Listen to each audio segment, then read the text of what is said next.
महाराज की कंजूसी। तेनालीरामा की शिक्षाप्रद कहानी। फारस के शहंशाह और महाराज कृष्णदेवराय अक्सर एक दूसरे को उपहार भेजा करते थे।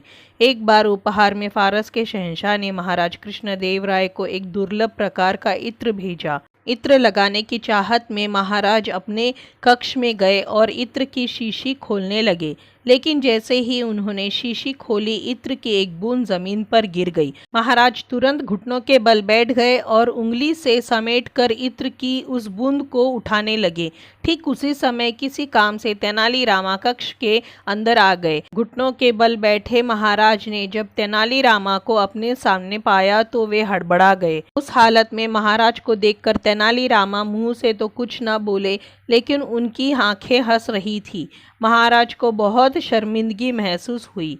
राज्य के सम्राट इत्र की एक बूंद के लिए अपने घुटनों पर आ गए। ये शर्म वाली बात तो थी। महाराज को लगा कि तेनालीरामा अवश्य ऐसा ही कुछ सोच रहे होंगे। उस समय तो वे कुछ न बोल सके, लेकिन उनका मन अंदर ही अंदर उन्हें कचोट रहा था। वे किसी भी तरह तेनालीरामा की अपने प्रति धारणा बदलना चाहते थे। इसलिए अगले ही दिन अपने राजकीय उद्यान को उन्होंने इत्र से भरवा दिया और घोषणा करवा दिया कि कोई भी आकर वहां से इत्र ले जा सकता है। लोग वहां से बाल्टी भर भर कर इत्र ले जाने लगे। महाराज ने तेनालीरामा को बुलवा लिया और यह दिखाते हुए बोले, तेनालीरामा देखो, प्रजा कैसे खुशी से बाल्टी भर भर कर इत्र ले जा रही है।